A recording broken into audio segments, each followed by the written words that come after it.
La Révolution tranquille, 50 ans d'héritage. L'émission d'aujourd'hui porte sur l'évolution de la culture québécoise. Voici Jacques Beauchemin. Ce soir, j'ai l'intention de vous proposer une grande histoire du monde canadien-français et du Québec, mais à travers plus précisément, plus exactement, ce qu'on pourrait appeler son parcours ou son aventure culturelle, parce que c'est en effet le thème que l'on m'a confié, l'évolution de la culture québécoise au seuil ou durant le passage à la Révolution tranquille.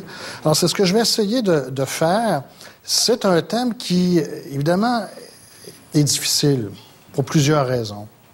D'un côté, on peut dire que n'existe pas de définition claire, absolue, clôturée de l'idée ou de la notion de culture. Il n'y a pas d'indicateur empirique, il n'y a pas de données très concrètes qui nous permettent de mesurer l'évolution de la culture.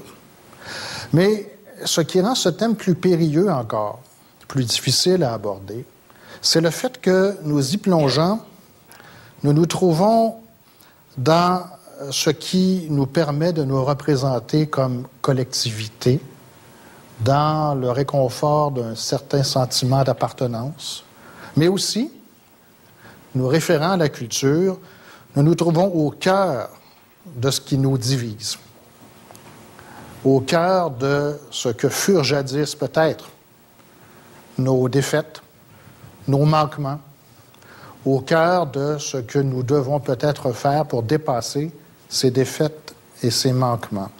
La question de la culture, donc, nous interpelle de manière très particulière parce qu'elle vise notre être ensemble. Davantage encore, je crois, que ne le font d'autres thèmes, l'économie, par exemple, ou encore la politique entendue au sens restreint du terme. Alors, c'est un thème, donc, passionnant, difficile, et je vais essayer de l'aborder de manière synthétique ce soir, parce que, évidemment, on n'aura pas beaucoup de temps devant nous. Ce que je voudrais d'abord vous proposer, c'est une définition simple de l'idée ou de la notion de culture, de manière à ce qu'on puisse savoir ce qu'on manipule par la suite. La culture, on peut l'entendre de diverses manières. Vous savez que très, très souvent, on la désigne, on la circonscrit sous l'idée des arts et des lettres, la vie de l'esprit, ce qui est évidemment une de ces définitions. Mais la culture va bien au-delà de ça. Elle renvoie à ce qu'on appelle aujourd'hui, le terme est à la mode, l'identité. Ce qui nous fait tenir ensemble, ce qui fait nous reconnaître dans une certaine unité de nous-mêmes, une certaine consistance, ce qui nous fait nous reconnaître aussi dans un parcours historique partagé, qui est au fond le parcours, qui est la longue traversée d'une culture. Alors, on peut dire de manière plus schématique encore que la culture d'une société permet de répondre à 3 grandes questions, pour toute collectivité, et pour le Québec aussi, bien sûr. La première question, qui loge, qui est au fond de la culture et qui trouve toujours une réponse, c'est d'où venons-nous? Quel est le rapport que nous entretenons à notre histoire? La deuxième question, c'est qui sommes-nous? Cela désigne, bien sûr, l'identité ou en tout cas le sentiment d'une certaine identité collective. La capacité à dire « nous » et la capacité à désigner par ce « nous » quelque chose de substantiel, quelque chose auquel nous pouvons nous référer de manière certaine. La troisième question qui gît au fond de la culture et qui trouve des réponses diverses, c'est où allons-nous? Quel est le projet que nous entretenons pour nous-mêmes et qui renvoie justement aux 2 questions précédentes, d'où on vient, qui on est aujourd'hui. Alors, la culture, au fond, qu'on l'aborde de toutes les manières, finit par brasser ces 3 questions, les articuler les unes aux autres, les faire tenir en un tout cohérent. Lorsque l'on parle de la culture d'une collectivité, on parle donc de sa capacité à articuler les réponses à ces 3 questions. L'affaire se complique quand on considère que, de période en période, de conjoncture en conjoncture, la réponse à ces questions va, bien sûr, varier. Les collectivités se posent constamment ces questions existentielles et y répondent de manière toujours différente. Et pourtant, dans ces diverses réponses, c'est du moins ce que je vais essayer de montrer aujourd'hui, il y a quelque chose comme une continuité qui s'est installée. Une idée d'une certaine permanence qui permet à la collectivité justement de se référer à elle-même comme expérience historique singulière. Alors, ce que je vais vous proposer pour répondre à la question qui m'est posée aujourd'hui, à savoir en quoi la Révolution tranquille a signifié, impliqué une mutation de la culture. Pour pouvoir répondre à cette question, je vais vous proposer une espèce de voyage dans le temps où je vais interroger 3 moments de la culture québécoise. Le moment 1840, l'acte d'union, le rapport Durham, l'échec des rébellions, cette conjoncture très particulière. Le moment 1960, celui qui nous rassemble ce soir plus précisément, le moment Révolution tranquille, et le moment 2010, là où nous sommes aujourd'hui. Je vais donc essayer de montrer plus exactement comment chacune de ces 3 conjonctures, vous voyez bien que je parle de période, de date ici très précise, mais je réfère à des grandes conjonctures. Je veux voir de quelle manière chacune de ces conjonctures répond aux 3 questions dont je viens de dire qu'elles forment le ciment de la définition culturelle de toute collectivité. Ce que je voudrais montrer, c'est que, et j'anticipe sur mon propos, un peu sur mes conclusions, mais ça vous fournit une clé de lecture de ce que je voudrais essayer de faire ce soir. Je voudrais montrer que 1960, que 1840, plutôt, que 1840 est le moment où se cristallise quelque chose qu'on pourra plus tard désigner comme la culture canadienne-française. Que 1960 représente une refondation de cette culture et que 2010 représente l'entrée en crise de la culture réinventée en 1960. Il s'agit maintenant de voir exactement comment tout cela se dessine. Alors, vous voyez, c'est un peu par le jeu de la comparaison que j'espère pouvoir répondre à la question de 1960, puisque c'est elle qui nous intéresse. En quoi la Révolution tranquille a-t-elle été pour nous, pour notre collectivité, ce moment important de mutation culturelle avec un ensemble d'effets contradictoires, comme j'aurai l'occasion de le dire, nous menant à la situation contemporaine qui est la nôtre. Alors, la conjoncture 1840, le moment 1, moment au cours duquel je viens de dire que la culture canadienne-française va naître. Alors, il faut un peu de contexte d'abord. Le contexte 1840 dans notre histoire collective est très particulier. On peut dire que jusque-là, c'est Fernand Dumont qui nous l'enseigne, notre grande aventure, pour le dire comme le chanoine Gros, s'était cristallisé dans ce que Dumont appelle un sentiment national. Le sentiment d'appartenir à quelque chose de singulier par rapport à ce que la France était et avait été pour nous. Mais tout cela était au fond inarticulé. C'est pas que les événements étaient sans importance, ce qui se déroule de la conquête aux rébellions n'est pas sans importance, mais ce n'est pas le moment où s'installe, où se condense quelque chose qu'on pourra reconnaître comme la culture canadienne-française. Pour que cela se produise, il faudra effectivement attendre la conjoncture 1840. J'y reviens très, très rapidement parce que ce sont des choses archi-connues qui font partie de notre tragique collectif. L'échec des rébellions, 37-38. Avec les espoirs que portait précisément cette mouvance révolutionnaire. Les espoirs contradictoires. On a dit qu'il s'agissait là d'une lutte nationale. On a dit que c'était plutôt une lutte anticoloniale et qu'il ne fallait pas exagérer la dimension, justement, nationaliste de ces rébellions. Quoi qu'il en soit, ce que nous savons de manière absolument certaine, c'est que l'échec des rébellions de 37-38 aura des conséquences politiques extrêmement graves et j'aurai l'occasion de dire dans un instant qu'elle aura des conséquences culturelles aussi importantes. Alors, l'échec des rébellions, le rapport Durham. L'Angleterre va dépêcher, comme nous le savons tous, un enquêteur sur le terrain, Lord Durham, à qui on va confier la tâche de poser un diagnostic. Que s'est-il passé pour que la violence éclate? Quelles sont les solutions pour l'avenir pour éviter de tels bouleversements? Eh bien, nous le savons parce que nos livres d'histoire l'ont ressassé tant et tant. Le rapport Durham va effectivement proposer une solution. Faire en sorte que l'épisode des rébellions ne se reproduise plus. Et quelle sera cette solution? Eh bien, elle est désarmante de simplicité. Il s'agira d'assimiler la composante canadienne-française ou francophone à la composante anglophone. Le rapport Durham est absolument clair sur cette question. Durham ne fait pas mystère de son intention, du projet qu'il a d'assimiler, d'intégrer.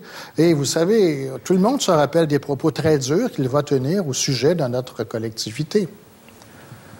Des paroles qui résonnent encore à nos oreilles comme une insulte. C'est un peuple sans histoire et sans littérature. Eh bien, on va leur rendre service en les assimilant. Durham dit que les premières générations vont résister, vont nous en vouloir, mais c'est une question de temps. Lorsque le travail sera complété, ben, ces pauvres paysans ignares auront rejoint la plus grande civilisation du monde. Ils ne pourront nous en être reconnaissants. Assimilation. Et puis, c'est pas seulement que dans le discours. Durham propose des moyens. L'union des deux Canada, qui a pour effet de minoriser, mais alors là, c'est pas de l'idéologie, c'est quelque chose qui est vérifiable, de minoriser la composante canadienne-française, 42 députés de chaque côté, Bas-Canada et Haut-Canada, sauf que vous avez 650 000 habitants au Bas-Canada, l'actuel Québec, et 450 000 de l'autre côté. 42 députés de chaque côté, c'est à sa face même antidémocratique. Mais encore là, Durham ne fait pas mystère de ce dispositif. Il dit que c'est la meilleure manière. C'est comme ça qu'on assimile. On ne va quand même pas leur redonner une majorité politique, là. Bon. Alors, le projet est clair. L'acte d'union est promulgué en 1840 et va jeter dans les consciences une frayeur immense. L'angoisse de la disparition. Alors, il va falloir réagir, il va falloir prendre des dispositions pour contrer le funeste projet de Durham. Alors, tentons de répondre un peu à notre question de départ en suivant les trois composantes de l'idée de culture. Le rapport à l'histoire. Eh bien, c'est en 1840, pour la première fois, que se cristallise, que s'organise une représentation du passé canadien-français. Une histoire cohérente. Et de quoi sera-t-elle tissée, cette histoire, cette première représentation? Eh bien, on va dessiner le portrait d'une histoire adverse, malheureuse, pleine de déconvenues, la conquête étant, bien sûr, l'acte fondateur de ce qui s'annonce en 1840 comme une domination, ce qui annonce la possible assimilation de la collectivité francophone. Histoire adverse, histoire malheureuse. Le grand interprète de cette histoire sera celui qu'on va qualifier un peu plus tard d'historien national, François-Xavier Garneau, qui s'oppose lui-même, en 1840, comme le premier historien de stature importante. Garneau va dire, moi, l'histoire que j'ai écrite, l'histoire du Canada que j'ai écrite, c'est une histoire qui est à l'aune de la science. J'ai accumulé des données. Et je reconstruis pour les miens l'histoire de leur parcours historique malheureux depuis la conquête. Garneau va écrire son histoire du Canada durant la période troublée des rébellions et ensuite va publier le tome 1 en 1842. C'est une histoire en 3 tomes, 42, 45, 48 à peu près. 42 premiers tomes. Et c'est là que Garneau dessine, si vous voulez, deux mondes. Le monde canadien d'avant la conquête et celui d'après. Garneau va dire, comme des générations d'historiens après lui, le chanoine Gros en particulier, c'est une catastrophe. La conquête, c'est une catastrophe. C'est la brisure de nous-mêmes. C'est la césure, c'est ce qui annonce notre minorisation.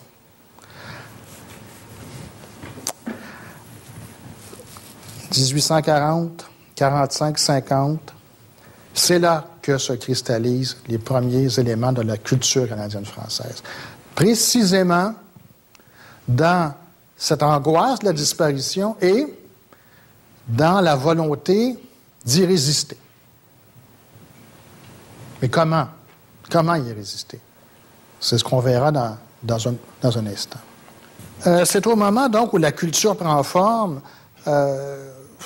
1850, celui qu'on va qualifier par la suite de notre poète national, Octave Crémazie, mais vous voyez qu'on est en train de la construire, cette culture, avec Garneau, avec Crémazie, qui, à partir des malheurs qui affligent la collectivité, vont commencer à bâtir un récit, un rapport à l'histoire. Octave Crémazie est en train littéralement de construire pour ses contemporains la représentation cohérente de ce qu'ils furent. Son projet est le même que celui de Garneau, bien que leur entreprise se situe sur des registres différents. Culture canadienne-française, rapport à l'histoire, donc, fait d'adversité. Deuxième question, qui sommes-nous? Eh bien, c'est là on peut dire que la stratégie va se mettre en place. Qui sommes-nous? Eh bien, justement, des gens comme Garneau, Crémazie et tellement d'autres, entre 1840 jusqu'à la Confédération et même par-delà, vont répondre à la question simplement. Qui nous sommes? Nous sommes de race française, nous sommes catholiques, nous avons une vocation collective, rurale, et c'est ce qui nous constitue dans notre singularité. Nous avons une identité. Nous ne sommes pas ces Anglais, commerçants, matérialistes, mercantiles, assoiffés de pouvoir, urbains, branchés sur les grands courants de la modernité du 19e siècle. Nous vivons de valeurs profondes, celles qui nous viennent de loin, de notre histoire, de la France, mère patrie. Et cette définition, cette réponse à la question « qui sommes-nous » va, pour ainsi dire, se figer, s'ossifier. On va se rabattre sur cette définition de nous-mêmes de manière constante et assurée. Voici qui nous sommes. Nous pouvons répondre à cette question. Nous savons que les années 1860-70 vont voir triompher ce qu'on appelle l'ultramontanisme, qui est un courant très particulier dans le catholicisme, c'est la frange la plus radicale, la plus conservatrice du catholicisme. Monseigneur Bourget, évidemment, est une figure emblématique de l'ultramontanisme dans le catholicisme. L'abbé Laflèche, à qui nous devons, dans ses nombreux écrits, un important travail, encore une fois, de condensation identitaire. Quand l'abbé Laflèche dit « La plus puissante unité nationale, c'est celle que confère la religion ». Il va dire, en 1866, un Canadien français qui cesserait d'être catholique ne serait plus un Canadien français. Vous voyez un peu ici, là, on peut dire qu'en chimie, on appelle ça une fusion. Il y a une fusion assez puissante. Canadien français catholique de manière soudée. Eh bien là, on ne peut pas dire que l'identité collective est floue, que, ma foi, les Canadiens de 1840, 50, 60 ne savent pas trop qui ils sont. Ils savent très bien qui ils sont. Vous voyez, une définition très, très, j'allais dire, rigide d'eux-mêmes. Et alors, troisième question, quel est le projet que nous pouvons entretenir pour nous-mêmes sur la base du rapport à l'histoire que je viens de décrire et de cette identité que l'on se confère à soi-même? Eh bien, ce projet, et encore là, je vais rapidement parce qu'il est connu, mais je voudrais tantôt faire valoir certaines de ses conséquences, de ses effets. Ce sera le grand projet canadien-français de la survivance. La disparition à laquelle nous promet le rapport Durham et que met en œuvre l'Union ne se réalisera pas. Nous allons résister. Nous nous dressons dans cette singularité que nous affirmons à la face de tous. Nous ne sommes pas des Anglais, nous ne sommes pas des protestants, nous ne vivons pas comme eux, nous ne partageons pas leurs valeurs. Voici ce que nous sommes et nous allons survivre. Mais alors là, comment? Comment dans cette collectivité qui ne dispose pas de moyens économiques, dont le pouvoir politique, on vient de le voir avec l'Union, s'est érodé, ce peuple qui n'a pas beaucoup de grands interprètes, pour le dire comme Fernand Dumont, de grands intellectuels, comment faire? Comment faire pour survivre? Eh bien, la stratégie, c'est Garneau, le premier peut-être, qui va la dessiner, qui va la proposer, dans son Histoire du Canada en 3 tomes. Garneau, au moment où il écrit son Histoire du Canada, est reconnu par tous comme un esprit libéral. Hein? C'est pas quelqu'un qui a particulièrement envie de ressasser l'interprétation religieuse de l'aide collective canadien-français. Et pourtant, c'est ce qu'il va un peu finir par faire. On cite souvent la conclusion du tome 3 de son Histoire du Canada parce qu'elle est exemplaire, et je vais vous la lire parce que la recette de la survivance y est déjà tout entière. En conclusion de son Histoire du Canada, Garneau écrit « Que les Canadiens soient fidèles à eux-mêmes, qu'ils soient sages et persévérants, qu'ils ne se laissent pas séduire par le brillant des nouveautés sociales ou politiques. Ils ne sont pas assez forts pour se donner carrière sur ce point. C'est au grand peuple à faire l'épreuve des nouvelles théories. » Eh bien, la recette, elle est là. L'histoire se fera sans nous. Laissez au grand peuple le soin de la faire. Ils se meuvent dans leurs orbites spacieuses, écrit Garneau dans la belle langue du 19e siècle. Quant à nous, demeurons fidèles à ce que nous sommes, à nos traditions, mais alors là, on entend déjà à nos institutions, comme par exemple l'Église. Demeurons fidèles à ce que nous sommes. Demeurons tels qu'en nous-mêmes. Nous savons qui nous sommes. Eh bien, formons bloc. Pas d'aventure. Ou, plus exactement, plus d'aventure. Les rébellions doivent nous proposer un enseignement. La politique, l'aventure politique, c'est pas pour nous. On a presque tout perdu avec l'échec des rébellions. Il faut se rabattre sur du plus certain, sur du plus solide. Et quel est ce plus certain? Bien, c'est précisément cette définition circonscrite de nous-mêmes. La race française et catholique, vocation rurale, la survivance.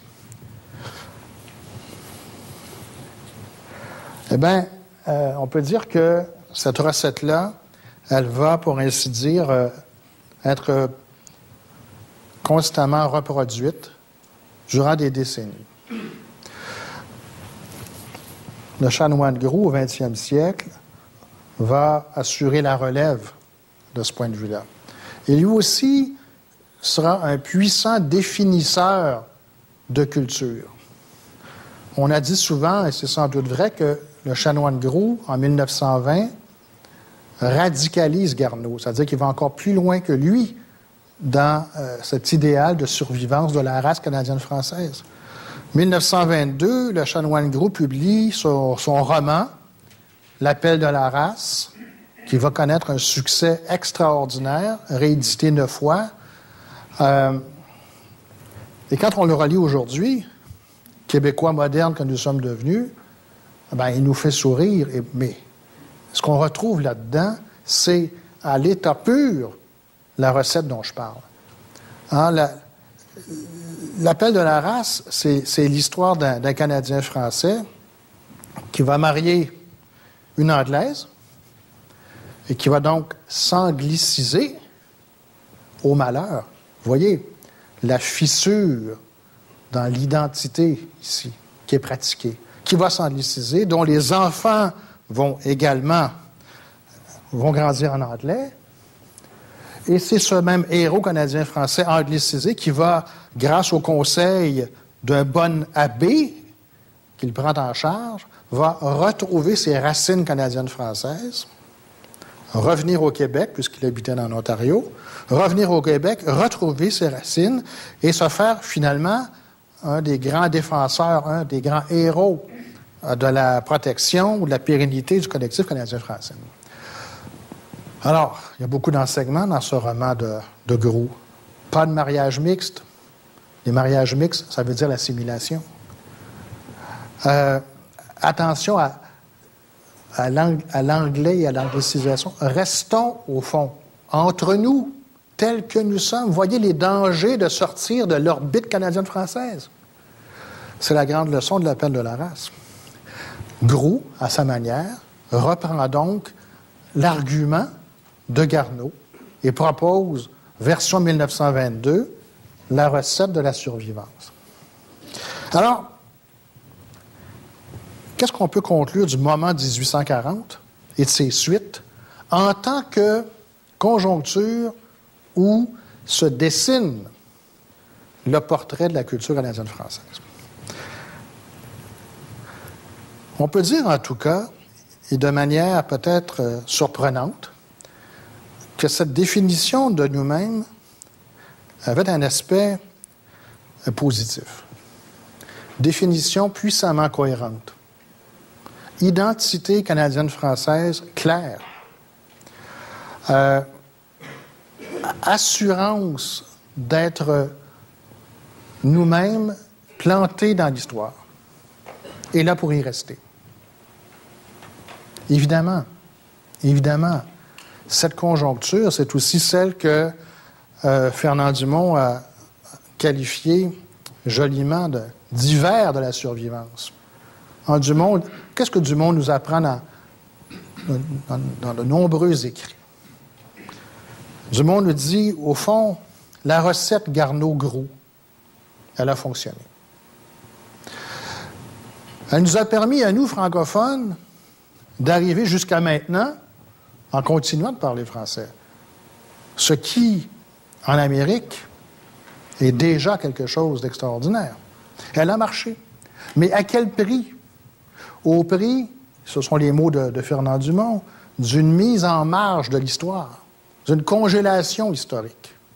L'histoire se faisait sans nous, alors que nous étions repliés sur une définition réduite de nous-mêmes.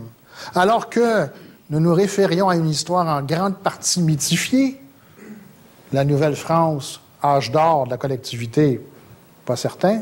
Est-ce que cela n'a pas eu pour effet surtout, on l'a beaucoup dit, de nous extraire d'une histoire en marche en Amérique, de nous arrêter dans l'histoire? On l'a beaucoup dit. Ces jugements ont été, par la suite, souvent nuancés, parce que, évidemment, le monde canadien-français, même de la fin du 19e siècle et de la première moitié du 20e, n'a pas été justement en marge de l'histoire à ce point. Nous savons beaucoup de choses maintenant. Et puis, quelques clartés dans cette supposée grande noirceur. Le refus global, 1948. La création de la faculté des sciences humaines, des sciences sociales du Père Lévesque en 1943 à Québec. Le Québec n'était pas une société à ce point singulière que rien ne permettait de la comparer à qui que ce soit. Mais c'est vrai que, et puisqu'il faut conclure sur cette période, c'est vrai que la conjoncture qui s'ouvre avec 1840 dessine une culture canadienne-française particulière qui rend effectivement possible la représentation d'un nous collectif solide et qui suppose en même temps un certain nombre de blocages. Dirons-nous que la grande noirceur qui s'installe alors, apparemment, nous ferme à toute modernité, ce serait excessif, largement excessif même. Mais le fait est que le Canada français se donne une culture adaptée à sa situation de minoritaire au Canada et en Amérique, avec cette espèce d'effet de tassement sur soi-même, d'enfermement dans une définition assez étroite de l'aventure collective. C'est un peu le portrait de la culture canadienne-française naissante, mais qui va se cristalliser par la suite. J'aborde maintenant la période 1960, mais évidemment, je ne peux pas le faire sans remonter à une période qui la précède légèrement, qui est très importante, c'est l'après-guerre, 1945, parce qu'en fait, c'est là que se trame déjà la Révolution tranquille dont nous parlerons dans un instant. 1945, l'après-guerre, en gros. Qu'est-ce que c'est? Qu'est-ce qui se trame dans l'après-guerre? Bien, ce qui se trame, c'est précisément la fissuration de cette culture canadienne-française dans sa belle assurance d'elle-même. C'est la fracture d'un certain nombre de discours sur l'être ensemble québécois, discours qui deviennent progressivement impuissants à rendre compte véritablement de l'expérience historique de la collectivité. Et là, les exemples sont nombreux, mais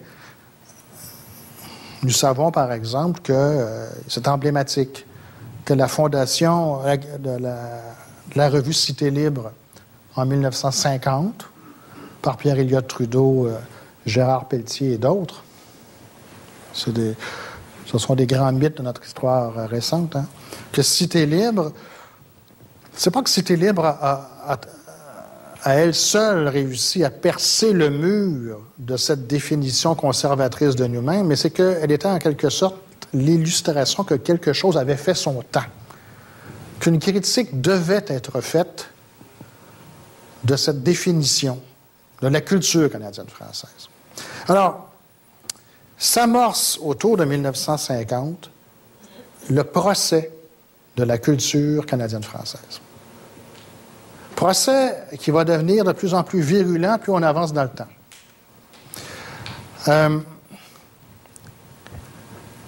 Et à quoi tient-il, ce procès? Qu'est-ce qu'on lui reproche à cette culture que l'on redécouvre tout à coup? Ou plus exactement, dont on découvre les effets pervers?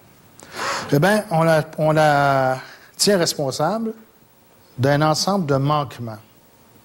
Bien sûr, nous avons été dominés, conquis, privés d'un certain moyen des moyens de notre développement collectif, mais n'aurions-nous pas une part de responsabilité dans les malheurs qui nous affligent?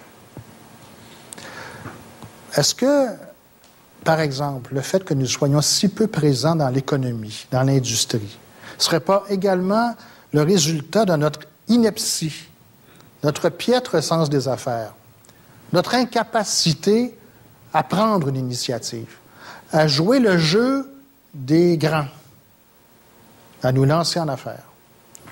Eh bien, peut-être que finalement, notre inaptitude économique tient aussi à notre culture, pas seulement qu'au fait qu'on a été dominé. Et puis, notre attachement pathologique à la religion. Taux de pratique très, très élevé encore à la fin des années 50 au Québec, alors qu'il est en baisse partout. Est-ce qu'on ne serait pas un peu dépassés, attardés? Qu'est-ce que nous avons, nous, les Canadiens français, à aller à l'Église en si grand nombre, alors qu'ailleurs, en Occident, on commence à se poser des questions? Qu'est-ce que c'est que cette vocation agricole qu'on valorise, qu'on glorifie comme si elle faisait partie de notre fibre la plus élémentaire, nous éloignant des villes et de leurs grandes aventures? Ne serions-nous pas un peu responsables de notre propre attardement? C'est la critique qui prend forme au cours des années 50 et que la Révolution tranquille va, pour ainsi dire, consacrer. La Révolution tranquille va prendre acte de cette évaluation négative de la culture canadienne-française et va, elle, comme nous le savons, proposer son dépassement. J'insiste sur le fait que ce procès intenté à la culture est d'une très grande sévérité. Pierre Elliott Trudeau, et vous verrez dans un instant qu'il n'est pas le seul, Pierre Elliott Trudeau va écrire dans ses ouvrages des années 50 des choses extrêmement dures sur cette culture que lui se fait fort de dépasser, de moderniser. Nous savons tous maintenant du haut de l'histoire comment, mais à l'époque, ce n'est pas encore le Trudeau du Parti libéral du Canada. Trudeau va dire, dans la nouvelle Trahison des clercs, l'un de ses textes célèbres, parlant de la culture canadienne-française, qu'il appelle ici la pensée sociale. La pensée sociale idéaliste, tellement étrangère aux faits, et pour ainsi dire tellement futile, qu'elle ne réussit à peu près jamais à prendre corps dans des institutions dynamiques et vivantes. Ce qui est dénoncé ici, c'est l'idéalisme. Cette espèce de rhétorique ronflante sur notre singularité et notre supposée supériorité morale qui nous conduit à l'inaction, qui nous conduit dans les faits à tolérer la domination dont nous nous disons victimes. Nous sommes les complices de notre propre infériorité. Pierre Vadeboncoeur, dans La ligne du risque,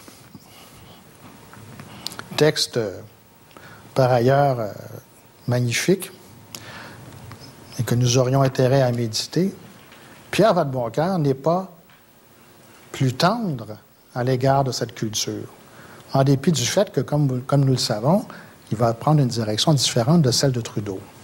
Pierre Vadeboncoeur écrit dans La ligne du risque: « Nous n'étions pas un peuple que l'on contint, nous étions un peuple mort. C'était partir d'un peu loin. » Plus loin, il écrit, en parlant des tâches qui attendent les années 60, « Il nous faudra donc bannir férocement la sentimentalité que nous entretenons pour le passé et les idées qu'elle conserve. » Voyez, procès impitoyable de cette culture canadienne-française, qui soudainement, dans un étrange retournement de situation, devient la responsable de nos malheurs collectifs, presque de la même manière que notre histoire d'oppression politique et économique. C'est en nous-mêmes que se trouverait l'origine de notre infériorité. Les années 50 sont pleines de ces paroles, de ces discours, de ces thèses accablantes, dressant la liste inépuisable de nos manquements, de nos impuissances, de notre incapacité à échapper au malheur. 1962, D'ailleurs, c'est intéressant de voir que 62, la Révolution tranquille commence. C'est l'année du maître chez nous de Jean Lesage, mais c'est l'année de la trahison des clercs de Pierre-Éliott Trudeau, que je viens de citer. C'est l'année de la ligne du risque de Pierre Vadeboncoeur, que je viens de citer. C'est l'année où Hubert Aquin publie ce texte. Le texte qui aura un effet très puissant sur notre conscience collective, la fatigue culturelle du Canada français. Aquin qui, lui, tout en se prononçant, en dénonçant à sa manière la culture canadienne-française, de manière tout à fait responsable, conséquente et, à mon sens, en avance sur plusieurs penseurs de son époque, lui assume en même temps ce passé douloureux.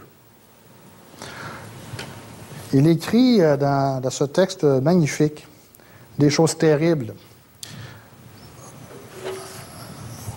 dans lesquelles il tente de tirer les leçons de notre passé d'infériorisation et de domination. C'est dans ce contexte qu'il écrit, dans la fatigue culturelle du Canada français, que la situation de minoritaire implique l'autopunition, le masochisme, l'autodévaluation, la dépression, le manque d'enthousiasme et de vigueur. Autrement dit, nous aurions intériorisé quelque chose au fond de notre culture qui nous prive des moyens de sortir de nous-mêmes. Il n'y a pas dans la littérature des années 60 de confidence plus poignante des ravages de ce parcours historique d'un minoritaire sur ceux qui le portent, d'expression plus douloureuse de cette histoire. Aquin parle de la volonté d'obéir du peuple canadien-français.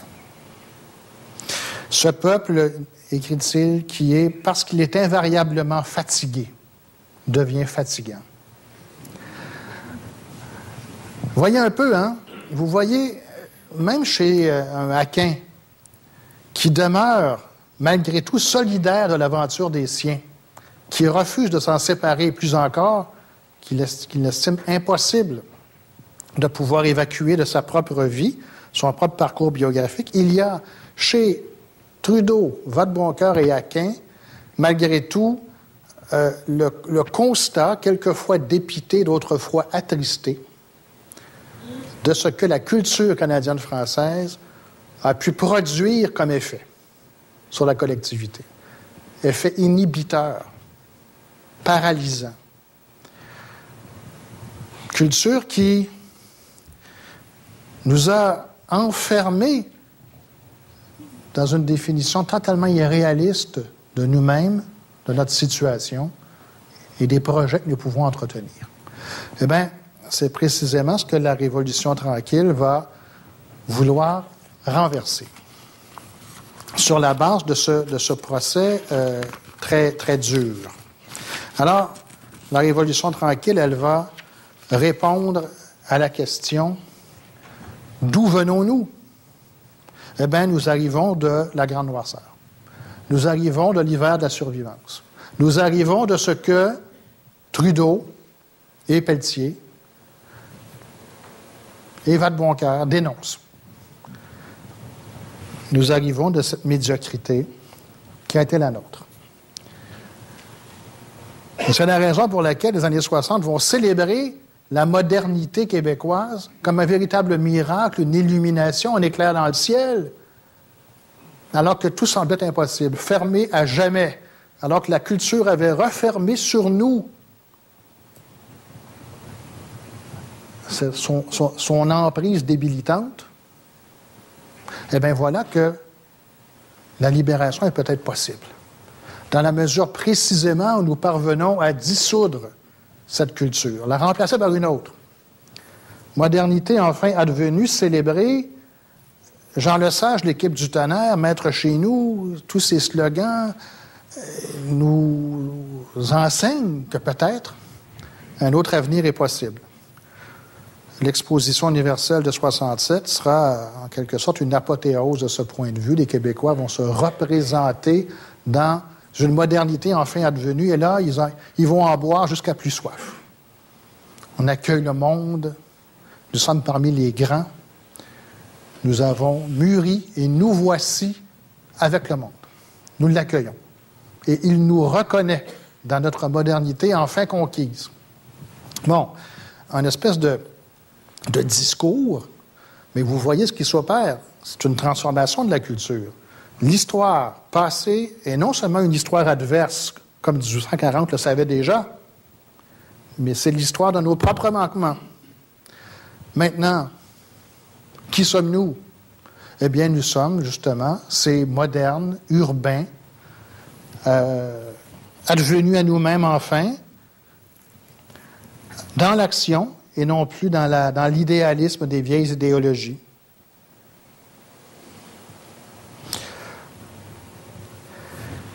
Nous ne sommes plus des Canadiens français, nous sommes des Québécois. Le passage s'opère là. Et il n'est pas innocent, ce passage. Il définit la culture canadienne-française en la modernisant, en l'assignant à un territoire, celui du Québec, et en la politisant. La culture québécoise, c'est la culture d'un peuple qui se représente dorénavant comme acteur politique, agissant sur son propre destin, et non pas comme le simple réceptacle d'un héritage ou d'un patrimoine culturel donné de toute éternité par la France, la religion catholique ou autre chose. Quel est le projet qui correspond à cette définition de nous-mêmes? Bien, c'est un projet intégralement émancipateur. Il faut créer une bourgeoisie francophone à travers les moyens que l'État nous donne. Il faut travailler à l'émancipation, et là, c'est pas un hasard si ça n'est là, politique du Québec, le RIN 1960. Il est l'aboutissement de notre parcours historique, maintenant que nous nous extrayons collectivement de ces limites, eh bien, c'est la souveraineté du Québec. Projet émancipateur. Mais vous le voyez, il y a quelque chose d'ambivalent ou d'ambigu dans ce projet-là. Émancipation, oui, redéfinition de l'identité collective, de la culture québécoise, mais à quel prix? Au prix d'un certain reniement, au prix d'un certain divorce d'avec ce que nous fûmes. Canadiens, Français, nés pour un petit pain, porteurs d'eau, Français, catholiques. Tout ce dont nous ne voulions plus. Tout ce dont nous avions horreur, nous tournons le dos à ce passé-là. Nous rompons avec le Canadien français que nous étions avant-hier encore. Nous retrouvons en lui des signes d'une médiocrité collective que nous ne voulons plus voir. Nous nous tournons entièrement vers l'avenir, un avenir brillant d'émancipation. Alors, il y a un nouveau champ de possibles qui s'ouvre ici à la collectivité. Bien évidemment, sur le plan culturel, la Révolution tranquille a signifié la refondation de la culture sur le mode de l'émancipation, de la décomplexion. Et elle a signifié aussi, pour la première fois dans notre histoire, la coupure avec nous-mêmes. La fin d'une certaine continuité historique dans laquelle on pouvait se situer jusque-là et qui nous faisait nous sentir collectivement dans une certaine unité de nous-mêmes.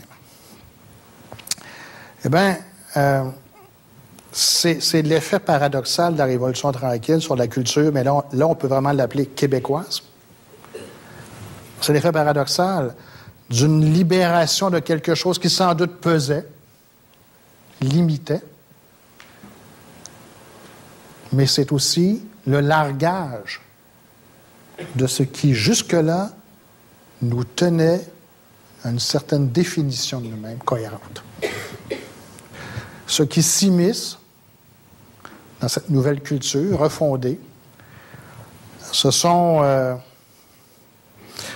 j'allais dire, les germes de la division, ce qui va par la suite nous séparer.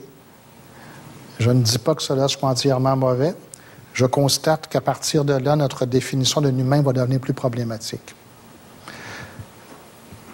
Je ne peux pas vous quitter sans vous parler quelques minutes des effets à long terme de ce que la Révolution tranquille a installé au fond de la culture québécoise et dont les effets me semblent aujourd'hui manifestes.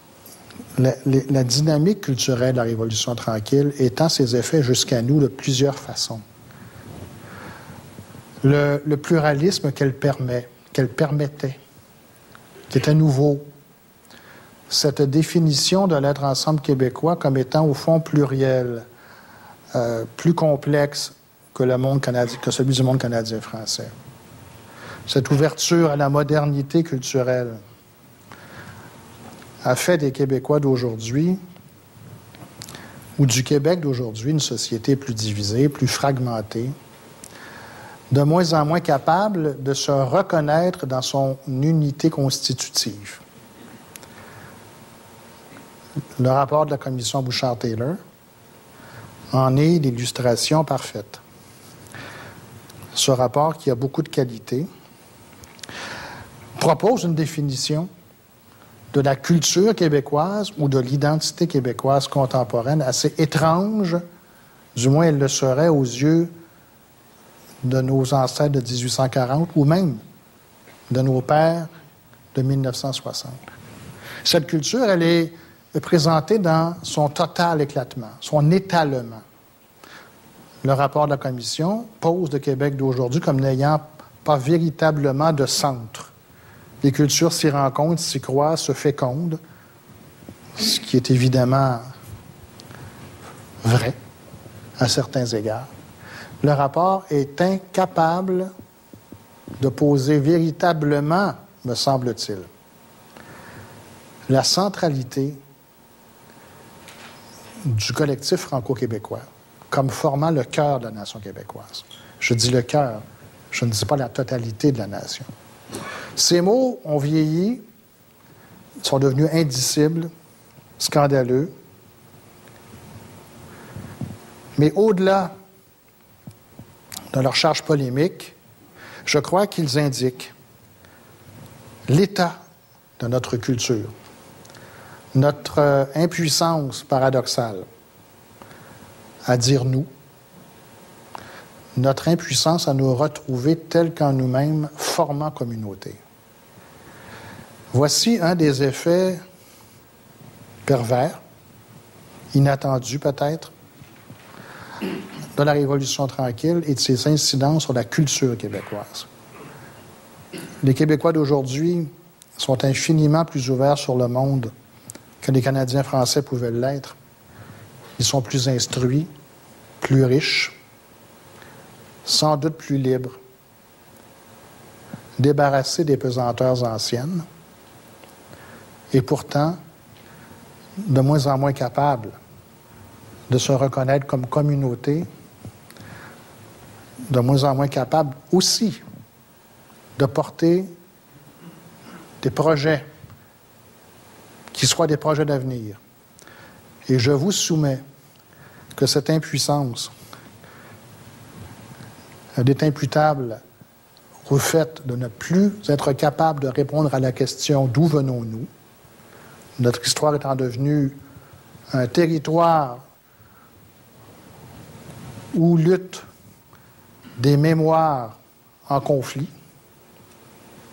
Notre incapacité également à dire qui nous sommes, à force précisément de célébration de la diversité et de l'ouverture aux autres. Ces deux impuissances conjuguées nous condamnent à nous rendre captifs d'un éternel présent, nous privent aujourd'hui de la capacité de nous projeter dans quelque chose qui serait un projet d'avenir. Je dirais pour conclure que si la Révolution tranquille a signifié pour le Québec un moment de refondation de la culture, Le Québec d'aujourd'hui en est à nouveau rendez-vous avec lui-même. Il doit se refonder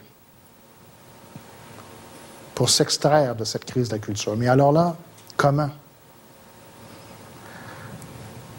Je vous soumets encore ici humblement que l'un des grands projets qui pourrait encore nous mobiliser, nous faire sentir notre être ensemble, vivant, dynamique et portant projet, c'est peut-être celui de la souveraineté du Québec. Je vous remercie.